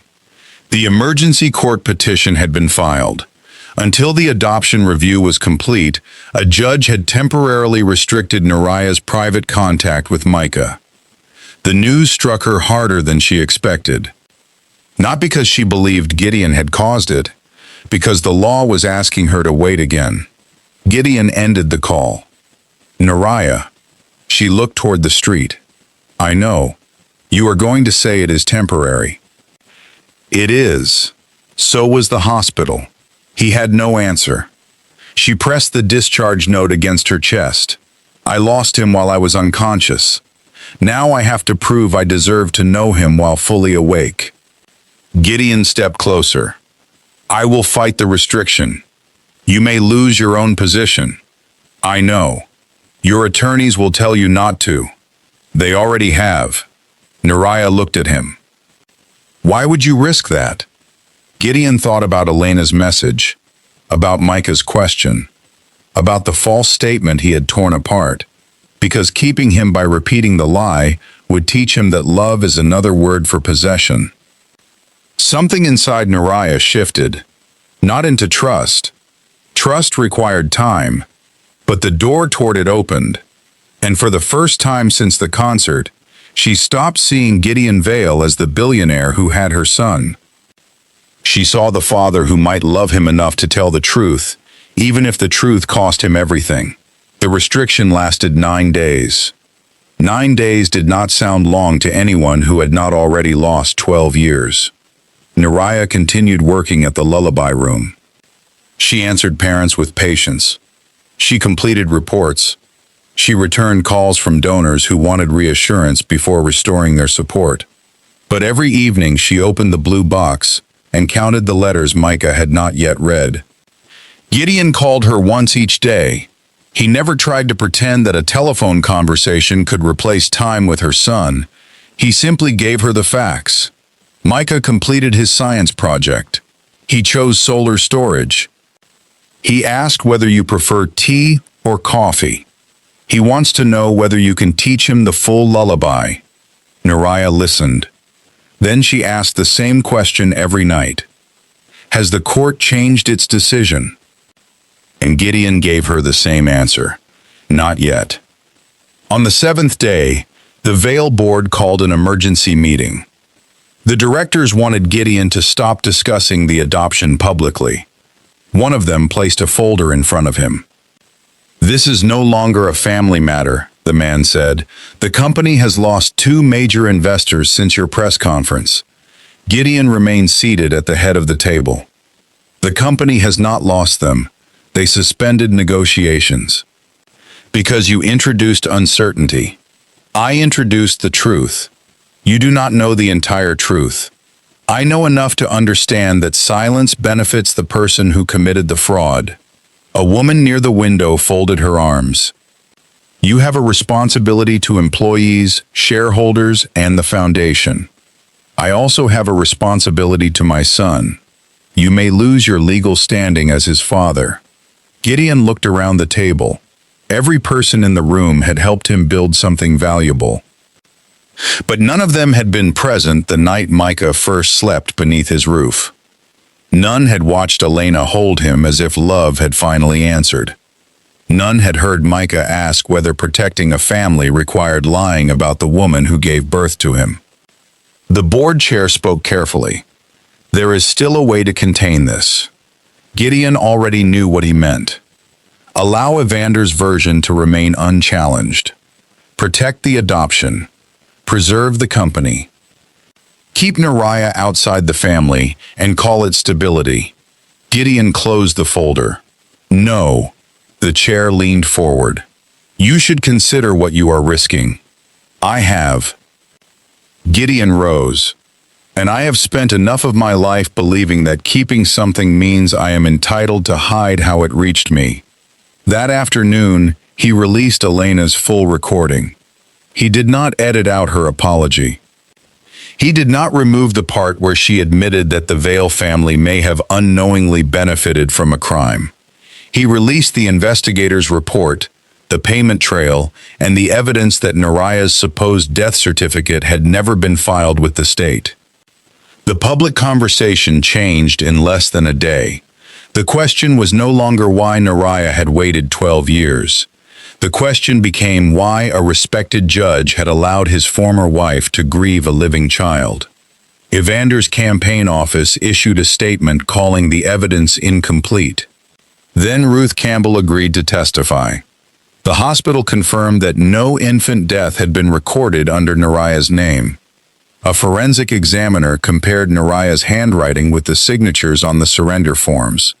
The result was clear. She had not signed them. Evander was summoned before the State Judicial Conduct Commission. The hearing room was full before he arrived. Neriah sat beside her attorney. Gideon sat 2 rows behind her.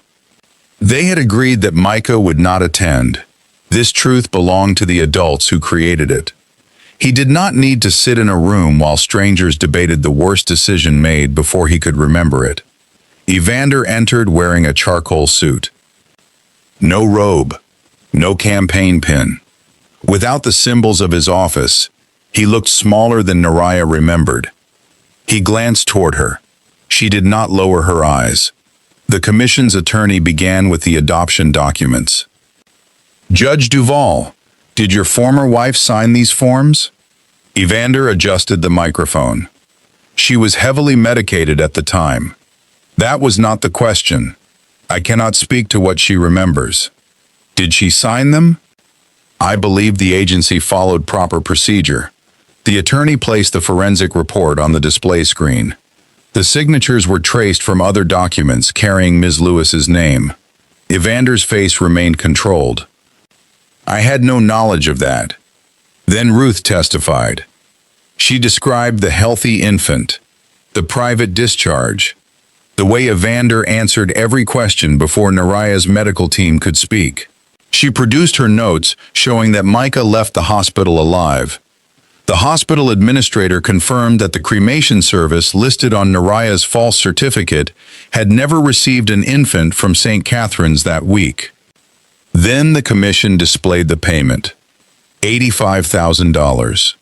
3 days after Micah's birth, the attorney looked at Evander. What service did you provide to Odessa Duvall's agency? Evander said nothing. What legal work did you perform? I was not yet licensed. Then why were you paid? The hearing room became completely still.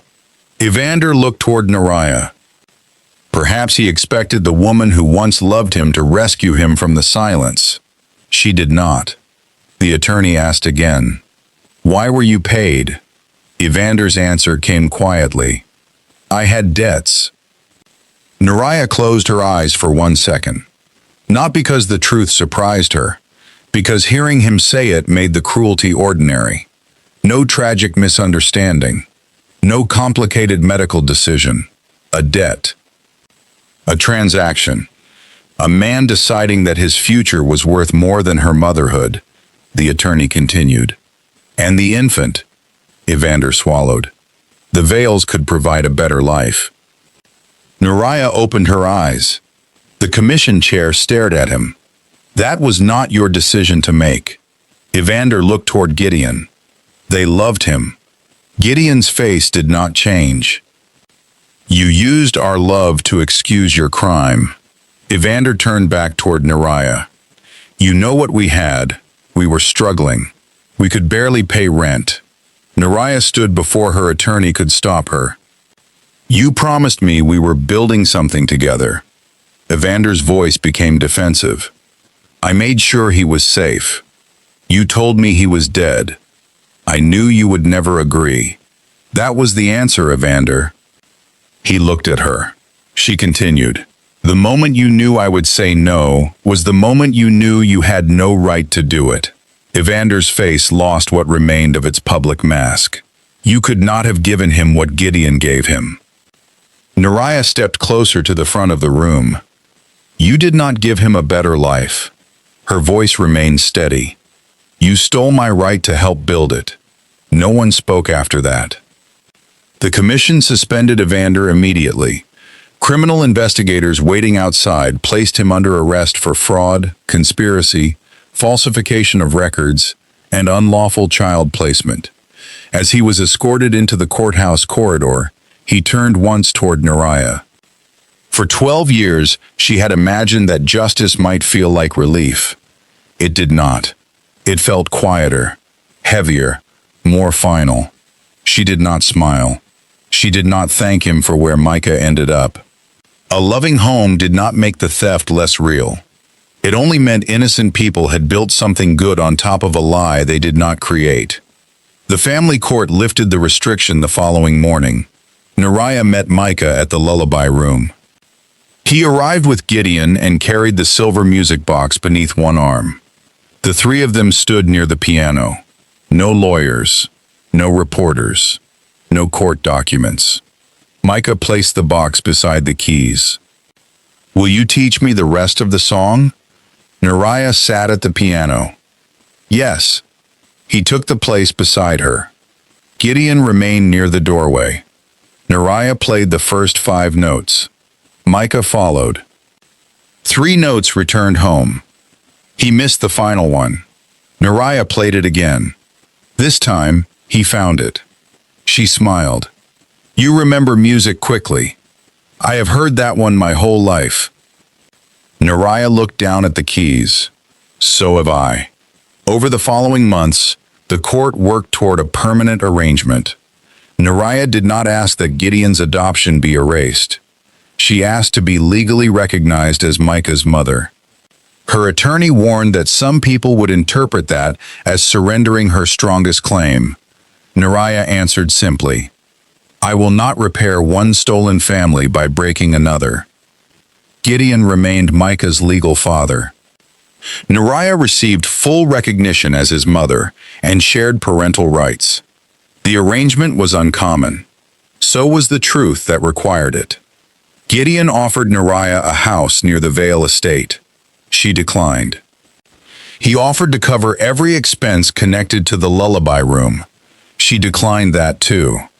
"I am not refusing help," she told him. "I am refusing dependence." What would acceptable help look like? An independent program. She placed a proposal in front of him. It would assist families investigating suspicious infant deaths, coerced adoptions, and missing medical records. The program would be funded through the Vale Foundation, but governed by an outside board. Gideon would not control Neriah's position. He read the proposal. "You planned every boundary. I lost 12 years because someone else believed love gave him the right to decide for me." Gideon signed the document. "Then I will not ask you to trust a promise when a structure can protect you better." Neriah looked at him. That answer mattered more than the signature. Their relationship grew without announcement. Gideon shared photographs from Micah's childhood. First steps, school concerts, a missing front tooth, a science fair where Micah stood beside a small model wind farm. Neriah shared the birthday letters one at a time. She never asked Micah to call her mother before he was ready. Gideon never asked Neriah to behave as though Elena's place had disappeared. They learned to speak of her without discomfort. One evening, after a family court review, Gideon and Neriah sat inside a quiet neighborhood restaurant. Micah was spending the evening with Gideon's sister. For the first time, the 2 adults were together without a legal meeting waiting beneath the conversation. Gideon placed his cup down. "When you entered my life, I thought you had come to take something." Neriah looked at him. "When I saw you beside Micah, I thought you were the man who had benefited from everything I lost." We were both looking from the wrong side of the same fear. Fear is persuasive. So is pride. Neriah almost smiled. "You had more of that than I did. I had more money to disguise it." She laughed softly. It was the first sound between them that did not carry grief. When dinner ended, Gideon walked her to her apartment building.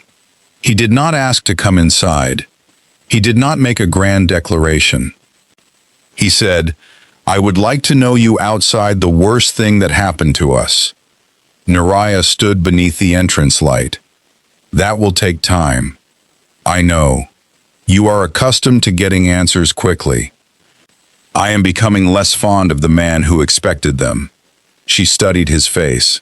Then she said, "You may call tomorrow."